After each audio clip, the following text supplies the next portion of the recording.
आज के इस वीडियो में हम दो वन वे स्विच और एक टू वे स्विच का यूज करके इस कूलर के कनेक्शन को कैसे करते हैं यह सीखने वाले हैं। हे गाइस, मैं ईशान और आप देख रहे हो आपका अपना यूट्यूब चैनल IB इलेक्ट्रिकल। तो गाइस, आज के इस वीडियो में हम सीखने वाले हैं कि आखिर कूलर के कनेक्शन कैसे करते हैं। तो गाइस, कूलर में दो वन वे स्विच और एक टू वे स्विच का यूज करके हम सारा कूलर के मोटर के कनेक्शन कैसे करते हैं यह स्टेप बाय स्टेप सीखने वाले हैं। तो देर किस बात की, इस वीडियो को फट से स्टार्ट करते हैं। हे गाइस, आज के इस वीडियो में हम दो वन वे स्विच और एक टू वे स्विच का यूज करके इस कूलर के कनेक्शन को कैसे करते हैं यह सीखने वाले हैं। तो गाइज, आप इस वीडियो को लास्ट तक देखिए। स्टेप बाय स्टेप हम बारी बारी से इस वीडियो को आगे की ओर बढ़ाते हैं। तो गाइज, आपको सबसे पहले क्या करना होता है, जो 3 पिन टॉप का न्यूट्रल वाला पॉइंट होता है उसे सबसे पहले तो उपकरण के एक एक पॉइंट में लेके जाना होता है। तो आप देख लीजिए कि इसमें क्या है, 4 वायर आए हुए हैं। तो जो वायर होता है यह कॉमन का होता है और ये जो 3 होते हैं यह स्प्लिट के होते हैं। तो आपको सबसे पहले क्या करना है, न्यूट्रल वाले लाइन को क्लियर कर लेना है। तो इस प्रकार से मैंने क्या किया, इस न्यूट्रल वाले वायर को इस पानी के पंप के एक वायर के साथ में कनेक्ट कर दिया। इसके बाद में गाइस, बहुत से लोगों को कंफ्यूजन यही होता है कि इस 4 वायर में आपको न्यूट्रल कहां देना है। तो मैं तो चाहता हूं कि आप जो नीला वाला तार है कॉमन वाला उसमें ही दे तो बहुत आसानी होगी। तो इस प्रकार से हमने इन दोनों उपकरण को न्यूट्रल दे दिया। इसके बाद में आप देख लीजिए कि जो पानी का पंप है उसमें एक वायर बच चुका है, ठीक है। इसके बाद में इस कूलर मोटर में इस प्रकार से 3 वायर बचे हुए। तो हमने क्या किया, न्यूट्रल की वायरिंग कंप्लीट कर लिया है। तो गाइस, न्यूट्रल में तो आपको कोई कंफ्यूजन होना ही नहीं चाहिए, क्योंकि क्या है, आपको सीधा सा फंडा ऐसा है कि 3 पिन टॉप से सीधे आपको जितने भी उपकरण है सभी को न्यूट्रल दे देना है। इसके बाद में जो फेज वाली बात आती है, अक्सर लोग वहीं पे कंफ्यूजन होते हैं। तो इसके बाद में आपको क्या करना है, जो फेज वाला वायर है स्विच के निचले वाले पॉइंट में लेके चले जाना है। तो इस प्रकार से हमने स्विच के निचले वाले पॉइंट में ले जा चुका है। इसके बाद में आपको क्या करना है, जो टू वे स्विच का जो पॉइंट होता है वह उसमें पीछे से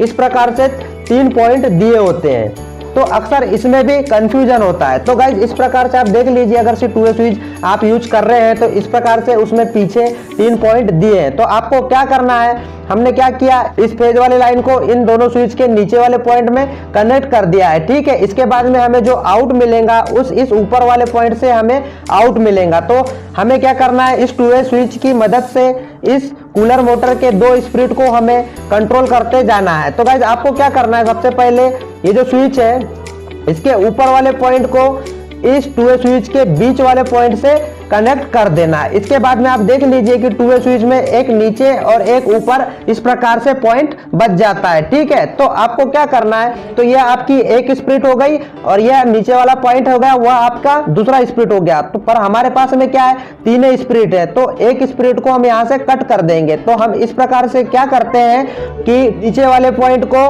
इस मोटर वायर के स्प्लिट वाले वायर के एक वायर से कनेक्ट कर देते। तो इस प्रकार से मैंने इस रेड वाले वायर से कनेक्ट कर दिया। इसके बाद में जो टू वे स्विच का दूसरा वाला पॉइंट बचता है उसे कूलर मोटर के दूसरे वाले स्प्लिट में लेके जाना है। तो इस प्रकार से मैंने इधर से लाया घुमा के, इस प्रकार से आप देख लीजिए, और इस ब्लैक वाले वायर पे दे दिया। तो गाइज, हमने क्या किया है, टू वे स्विच के एक नीचे वाले पॉइंट को स्प्लिट वाले एक रेड वाले वायर में कनेक्ट कर दिया है और इसके बाद में इस वाले पॉइंट को यहाँ पे कनेक्ट कर दिया। आपको ऐसा नहीं करना है कि जो तीनों स्प्लिट है इन तीनों स्प्लिट में फेज 1 न्यूट्रल देने की कोशिश नहीं करना है, आपको न्यूट्रल को कॉमन देना ही होता है। इसी के बाद में जो यह कूलर मोटर यह वर्क करती है। तो हमने फाइनली इस कूलर मोटर की ऑपरेटिंग इस टू वे स्विच से सीख चुका है। इसके बाद में आप देख लीजिए कि हमारे पास में एक वन वे स्विच बच जाता है। तो इसके दूसरे पॉइंट से हम जब इस स्विच को ऑन करते हैं तो दूसरे पॉइंट से हमें फेज इन होता है। तो उस इन वाले पॉइंट को आपको इस पंप के एक वायर से अटैच कर देना है। तो आपका क्या होगा, ये जो पानी का पंप होगा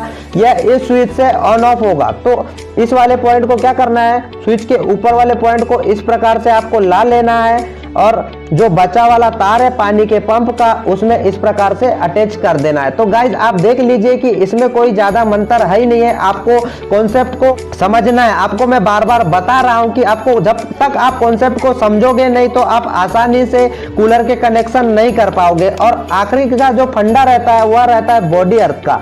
तो इस बॉडी अर्थ वाले वायर को आपको सीधा लाके इस कूलर के मोटर में अटैच कर देना है। तो गाइज, इस प्रकार से अगर आप बेसिक से आप नए टेक्नीशियन हो और आप इस प्रकार से स्टेप बाय स्टेप सीखोगे तो आप कभी लाइफ में इस कूलर के कनेक्शन नहीं भूल पाओगे। तो गाइज मैं उम्मीद करता हूं कि यह वीडियो आपके लिए हेल्पफुल होगी और आप इस वीडियो से कुछ सीख पाए होंगे। तो गाइज मेरे चैनल को सब्सक्राइब करना ना भूले और बेल आइकन को दबाकर ऑल नोटिफिकेशन पे क्लिक कर दे ताकि हर आने वाली वीडियो का नोटिफिकेशन आप तक सबसे पहले पहुंच सके। तो गाइज फिर मिलते हैं नेक्स्ट वीडियो के साथ।